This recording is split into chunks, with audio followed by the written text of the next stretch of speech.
Hello guys! So for this video guys, isi-share ko sa iyo kung ano yung mga kailangan nating gawin o ihanda pag kumuha tayo ng business permit. Yes, alam ko guys na medyo nahuli ng ating post na ito about sa business permit. Siguro karamihan is nakakuha na ng mga business permit pero ipupush ko pa rin ito para naman sa ibang hindi pa nakakuha is ma-inspire naman na kumuha sila ng mga business permit dahil kailangan niya ng may mga tindahan. So, disclaimer lang guys ha, yung sasabihin ko is yun lang din ang hinihingi dito sa amin kasi bawat munisipyo, bawat lugar is iba-iba naman po ang hinihingi ng mga kailangan mga papeles para sa pagkuha ng mga business permit. So, ayan guys, hinihingi ko lang ang mag-like and share and paki-subscribe na din ang aking YouTube channel. So, simulan na natin guys.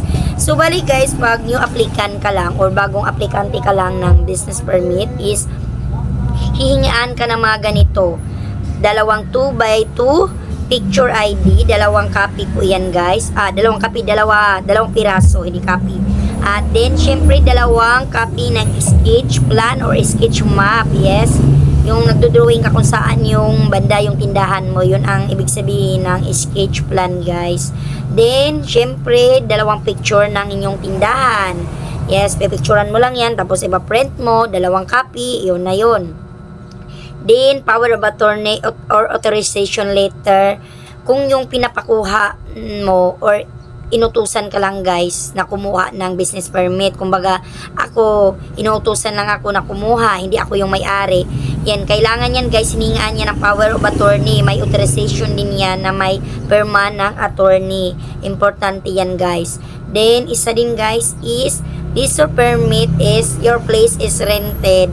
Yes, yung kumbaga, yung may-ari nito guys, hinihingian ako kung mayroon silang permit.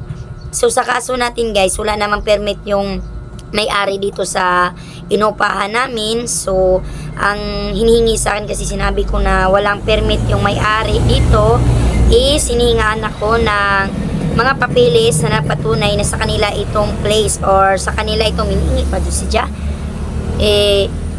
Sa kanila itong place na ito. So, nagpasa lang ako na nanghingi lang ako sa may-ari dito ng copy ng deed of sale na nagpatunay nga sa kanila itong paulit-ulit ayaw guys. Basta yung nagawin guys. And then, syempre guys, contract lease. Yes, kailangan yan guys, kontrata ng kayo at saka yung may-ari nito is dapat may kontra kayo. Isuserox mo yung kontrata nyo guys, dalawang copy, then paanuhan din yan, panotary mo din yan guys. Kaya kailangan mo din yan. So, yung nabanggit ko guys, yun ang kailangan natin sa mga bagong aplikante. Pag pumunta ka doon, basta dala-dala mo na yung mga kailangan nila is una mong gawin is pumunta doon sa days ng iyong barangay kasi nandoon na yan sila pag January. Nandoon na yan sila guys, meron na sila doong upuan. Kukuha ka ng business clearance.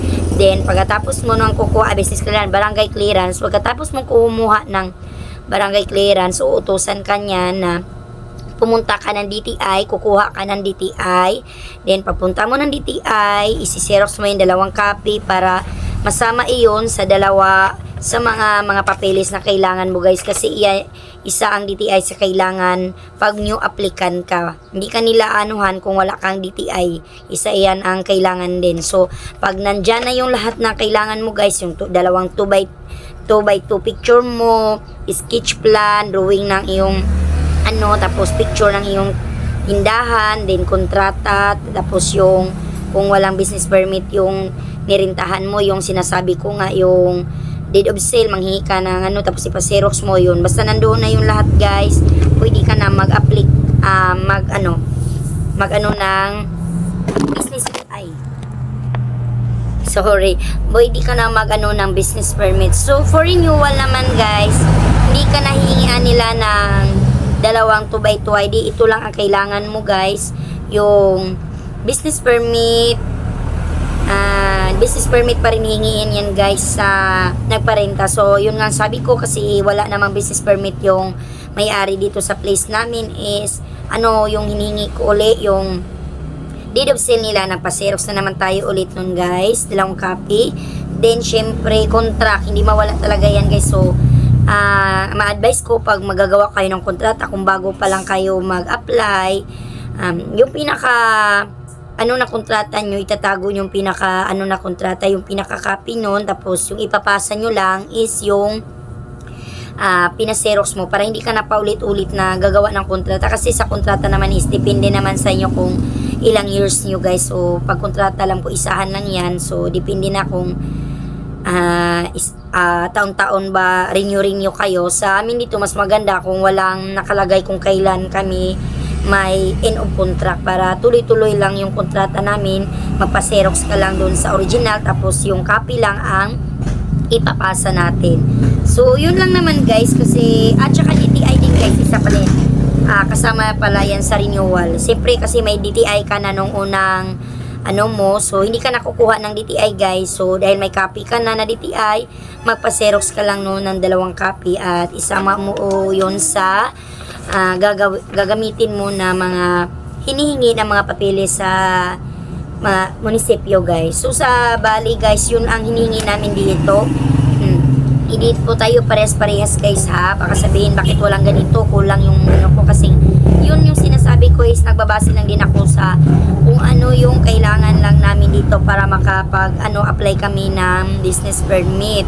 Iba-iba na kasi din, kasi may nakikita ako nagpo-post na need na sa kanilang munisipyo na merong medical permit ba yun. So sa amin dito is wala pa yun guys, hindi pa kami hiningian. So far naman yung nabanggit ko lang is yun lang ang hinihingi dito.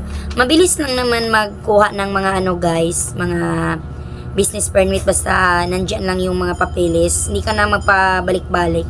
Sa amin naman kasi is mabilis naman ang proseso. Kung siyempre matagalan ka lang, kung paulit-ulit kang pagpunta mo doon, siyempre po, lalo na pag bago ka pa lang, wala ka pang alam kung ano yung kailangan, siyempre pabalik-balik ka pa talaga dyan guys. Pero kung alam mo na, nandyan na yung lahat na papeles na kailangan, na mga kailangan nila na documents, so walang problema naman guys. Mabilis lang ang pag-aksyon naman ng munisipyo namin dito sa Teresa.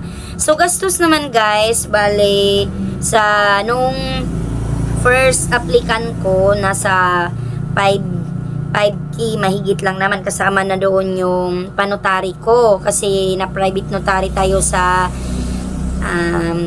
leasor permit ko nga, leasor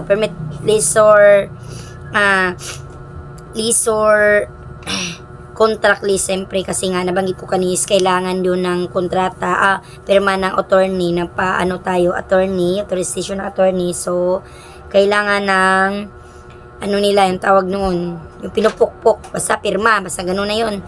So kasama na doon guys, naka 5 plus tayo nung last year kung bagong aplikante pa ako.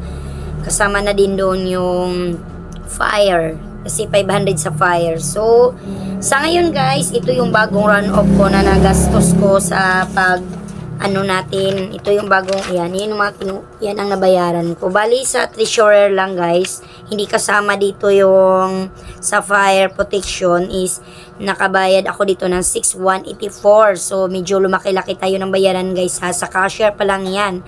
Buti nga nakalist tayo ngayon ng DTI, so hindi tayo nakabayad, parang 200 at ang DTI last year nakuha ako. Sa ngayon kasi renewal na tayo, wala na tayong DTI. Tapos hindi kasama yung fire dito guys, so ipa-plus natin 500 yun guys, so maging 6,684 na. So ako kasi meron pang pinanuhan uli na attorney. Bumayad lang ako kasi na doon, tinuro ako doon sa public attorney, 150 lang yung papel. Basta may papel silang binigay guys na ganito, tapos papirmahan mo yan, yun ang pipirmahan mo din, mapipill up ka doon, ipa-attorneyhan mo din yun. 150 lang naman ang bayad ko. So suma total na sa kabayad lang naman ako ng 7,100, hindi ako nagkamali, 7 plus, basta 7,000 plus yung nagastos natin guys. Hindi ko na sinama syempre yung natin guys, kasi nagmumotor lang ako. Tsaka malapit lang naman, kung sa gas lang siguro sa 20 pesos or 30 pesos, balikan na yun. Kasi nagmumotor lang ako, malapit lang naman dito yung bayan namin sa pwesto namin. So advice ko lang guys, kukuha talaga tayo ng business permit. Mas maganda kung may business permit tayo kahit medyo isa ang bagsakan na gastos, pero kung i-divide naman natin sa isang taon yan guys is mura lang naman. Sa akin dinivide ko siya is nasa 20 lang naman. So hindi na bad, everyday may 20 pesos ka. So ipon-ipon tayo ulit guys para sa bagong renewal na sa sunod na taon, para mas maganda talaga mayroon tayong business permit guys, para hindi tayo kolorom. Ayan, sa nagtitinda dyan, ano tayo ng business permit. So yan guys, dito ko pala inano yung aking business permit. Ayan, dyan ko siya nilapag. Ayan, 2024 na yan. So ayan lang guys, sana ay may natutunan kayo at sana na-enjoy din yung pakikinig ng aking munting kwento or munting chika-chika about sa pagkuha ng business permit. So ayan lang guys, ulit, huwag yung kalimutan mag-like and share and subscribe my channel. Hanggang sa muli, ito ang iyong lingkod, Mars Ganda, ang may Bisayang tindera. So ayan lang po, goodbye.